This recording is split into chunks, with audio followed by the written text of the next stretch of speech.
The Guardian Mansion was almost a castle unto itself. It was located on the other side of the main building, opposite the statue of Tresh Bergener. All Guardians of Switzerland called this place their home, and quite a home it was. The mansion had clearly been constructed after the castle, as its architectural design was more modern. It had several floors, a few towers of its own, and it was surrounded by its own wall. Inside the wall were private outdoor spaces for the Guardian and her family. Zoe and Walter passed through the gate to their new home. Workers were already tearing down the gold lettering of the old Guardian's name. Metal workers nearby were etching out the letters for Zoe Troxler from a large gold sheet to put over the gate. These workers paused and bowed when they saw Zoe, who was astonished at the speed of this work.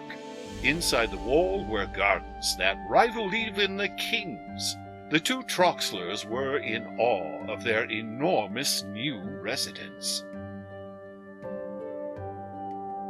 Lined up in front of the main entrance were rows of at least 36 mansion staff members.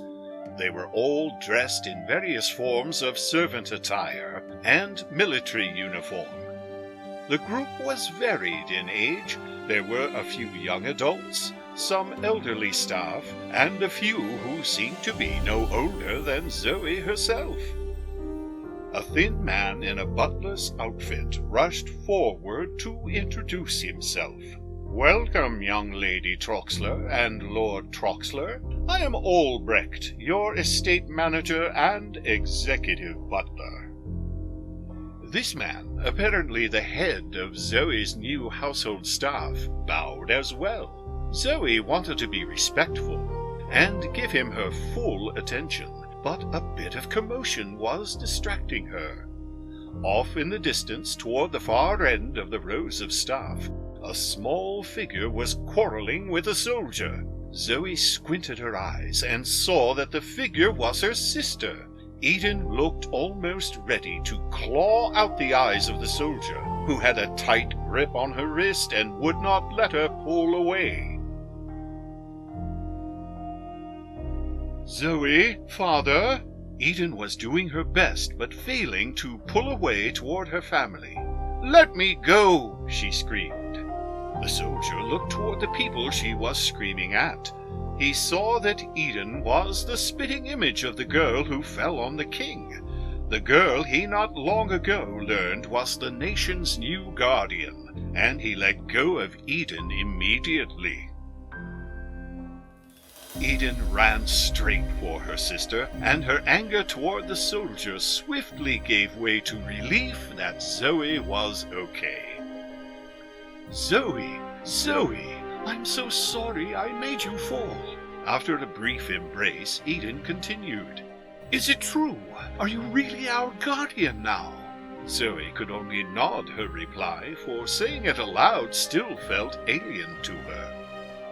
"My goodness, that's amazing! I'm so happy for you. You'll be like Rokaya, Zoe.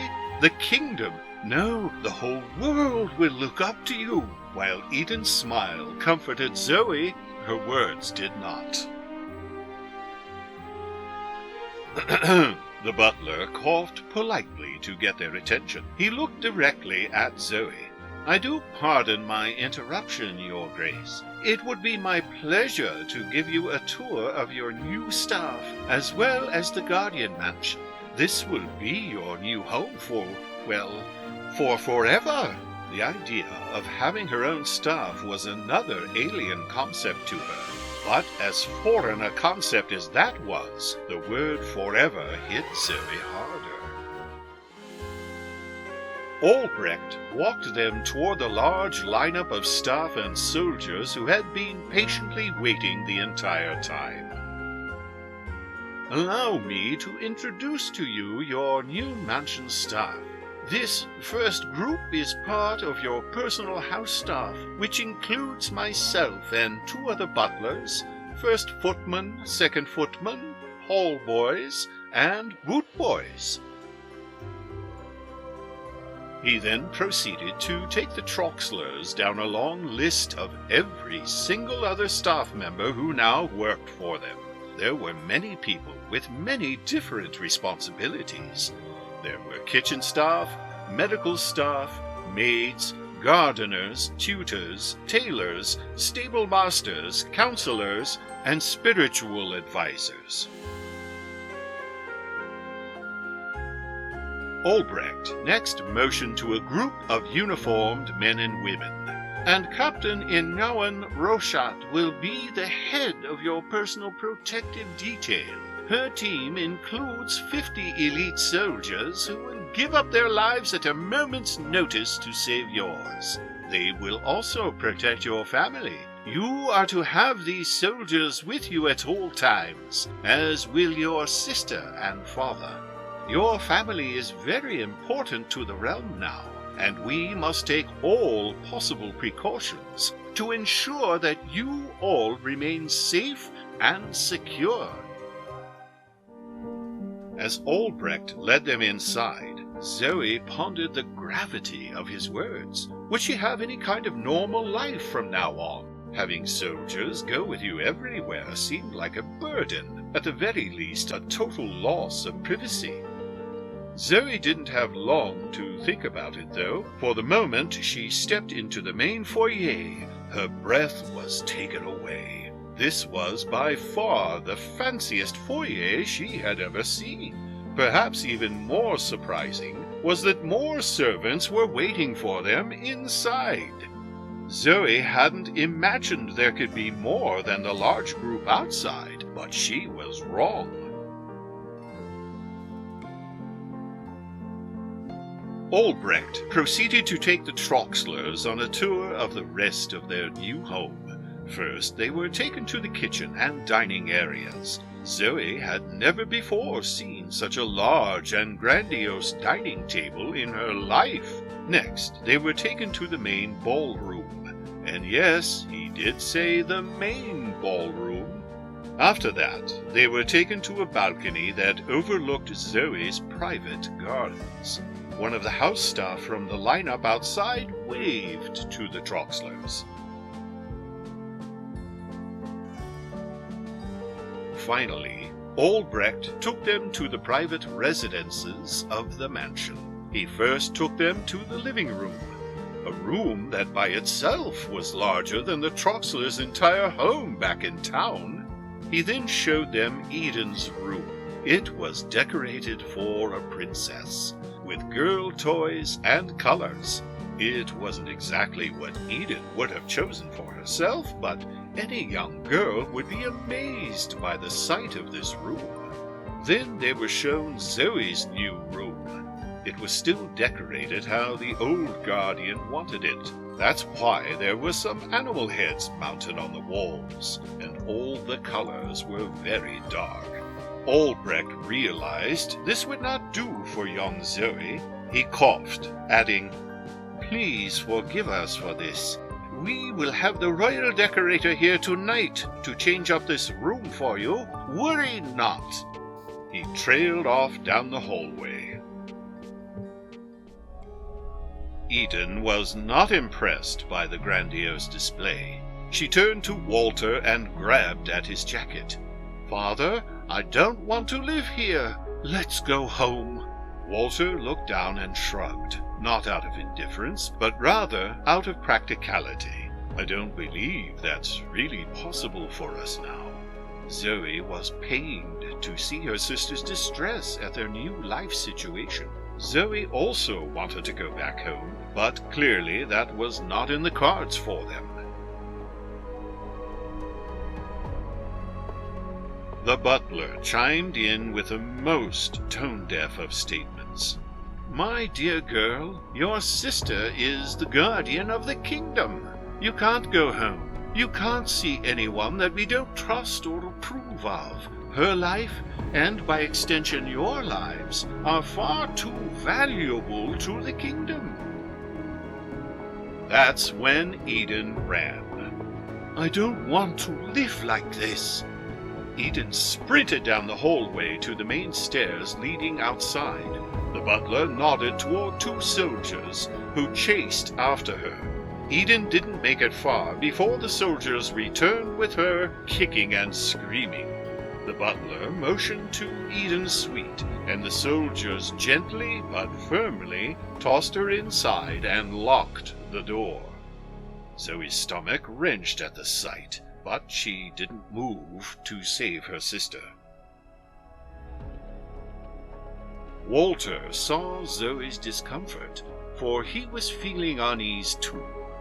He consoled her as best as he could, though he felt he couldn't find the best words for the situation. "Don't worry too much about Eden," he finally said. "She will just need some time to get used to this idea. Being a guardian is bigger than her, bigger than me, or bigger than any of our desires about our lives at the moment. We'll all simply have to get used to it."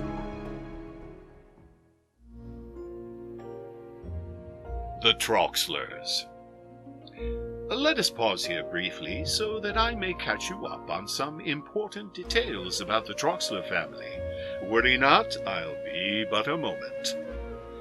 You might recall how earlier I said that my world has no Thomas Edison.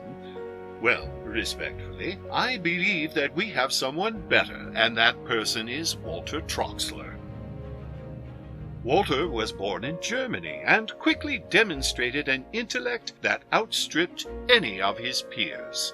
Before attending university, he had already created many inventions related to sound recording, engines, magnetism, and small lighter-than-air craft. While a student in university, Walter had also patented more than 200 new inventions. This raw talent, of course, caught the eye of the wise German government, and Walter was soon named the German king's chief engineer. You might also recall how I mentioned that Germany was the first country to develop and widely use electrical technology. Well, Walter was the principal enabler of that technological revolution. In addition to being a great scientist and engineer, Walter was also a showman. He knew how to use technology to attract new enthusiasts. Soon, the king put Walter in charge of electrifying the entire country. Walter was still a young man in his 20s at this point, but he had already changed the course of Germany's history. We don't need to go into too much detail about Germany's advancements in this time, but as you already know, Germany's technological and societal changes are what caused its guardian, Aaron Lang, to have his unique abilities to manipulate electrical energy. Sometime later, when Walter had a large team that could carry on his work, he went into semi-retirement. He stayed on as an advisor while younger, more junior engineers continued Germany's technological drive. It was during this time that the King of Germany wanted to help his friend, King Abisher of Switzerland, to electrically light up the country's vast tunnel network. The project would not only benefit Switzerland, but also the rest of Europe. At this time, Swiss tunnels were all illuminated with dirty oil lamps that had to be manually refilled every few days. Even kings traveling on their fancy trains had to endure the filthy smoke of those tunnels, and all other passengers transiting them were also not fond of the foul air therein. Travel by tunnel rail was an unpleasant necessity. The electric lighting project would both brighten and help to clean up the tunnels. Thus, Walter was sent with a team of engineers to update the lighting infrastructure of the tunnels. The project was a great success. But something more important happened while Walter was living in Switzerland. As often happens to us human beings, Walter fell in love. He fell in love with a young Swiss woman, the daughter of a well-to-do merchant in Davos. When the electrification project was completed, Walter asked this woman to come to Germany with him as his wife. As much as she wanted to, her family forbade it, and the young woman didn't dare go against the wishes of her family. Walter loved her so much that he decided to stay in Switzerland and marry her there, uprooting his life in the process. He sent word to his king that he would be emigrating. This development nearly sparked a war between the two countries, for although Walter was no longer Germany's top engineer, he still was heavily valuable to German technological progress, and he knew many of Germany's state secrets. In the end, tensions calmed and war was averted. The King of Switzerland, on the other hand, was more than happy to have Walter as his newest citizen. The king offered Walter a job in his own cabinet, and Walter would work in the capital and stay with his wife, who was now pregnant. Sadly, Walter's wife died in childbirth. Walter was very grief-stricken, but he now had twin daughters to raise. The king let Walter have plenty of time off to cope with his grief, and he even helped Walter set up a small workshop outside of the castle grounds, where he could tinker with his hobbies in peace. In this time, Walter became an excellent father. From a very young age, his daughters were taught to be curious about the world. Whenever they made a mess in a kitchen with pots and pans, Walter did not scold them. Instead, he sat down with them as they learned the different sounds made when a spoon banged against a metal pot or against a wooden bowl. As they got older, he taught them about electricity, magnetism, gravity, motion, in addition to the regular things like reading and math that every child learns. Back in Germany, while Walter Troxler was not officially labeled a traitor, there were many who looked upon him with disfavor. They felt that Walter betrayed his country and his people. Only time will tell if the passing years were able to heal those wounds. And now Walter had a problem on his hands that he knew not how to solve. One of his girls had just become the guardian of Switzerland, while the other was under lock and key in her opulent bedroom, terrified of her new circumstances.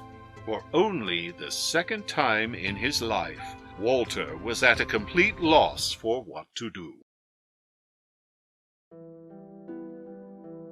Zoe wasn't faring much better. She was led away from her father and sister by several aides. Over the next 3 days, she was educated. She was educated in Swiss guardian history. She was educated in Swiss laws concerning guardian obedience to the king. She was taught to memorize the oath of loyalty she would be expected to perform for the king in public view. Throughout her education, it was made abundantly clear that she was the hero or the champion of the people, and that it was her responsibility to live up to that. She was given an uncomfortable outfit. She was given a makeup artist. This she did not like, but she didn't want to be rude and refuse it. She was given public etiquette training. She was also given brief horse riding lessons, during one of which she spoiled her fancy outfit in mud. No matter, her servants had 10 more, clean and ready to go at a moment's notice.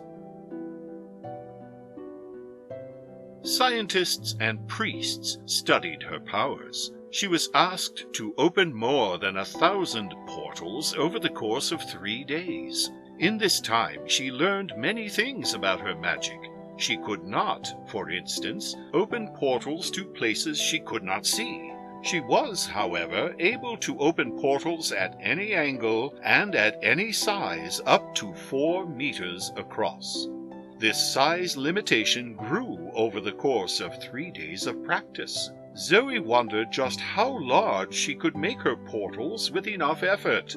Finally, her portals could cut through any object by closing around it. She would have to be careful to not hurt anyone. Among all the various activities, classes, training, and guinea pig sessions, Zoe had barely a single moment of free time to see her father and Eden. Walter gave a fatherly chuckle when he saw Zoe after 3 days. There she was in her outfit, fancy hair, and heavy makeup. Zoe ran to his arms. Walter was happy to see one of his daughters again. He was glad that Zoe was okay. Zoe asked about her sister. She missed Eden and felt terribly about being too busy to even say hi during the last 3 days. Walter replied that she had still not left her room and that she refused to speak with anyone. Soldiers had been leaving food at her door. The cleaned plates were the only sign that she was still there. Zoe received no answer when she called to her. She could only hope that a little more space and time would bring back her sister and best friend. While the last 3 days were exciting, Zoe wished she could have shared them with Eden. Zoe's thoughts were interrupted by a booming and excited voice. Zoe and Walter both turned to see King Abishur walking toward them with 3 guardians in tow. He was looking for a 4th. "There's quite a crowd out there waiting, Zoe, and they've all come to see you. It is time to present to them the new hero of Switzerland." Zoe took one last glance back at Eden's door before following the king and her peers outside to greet the people.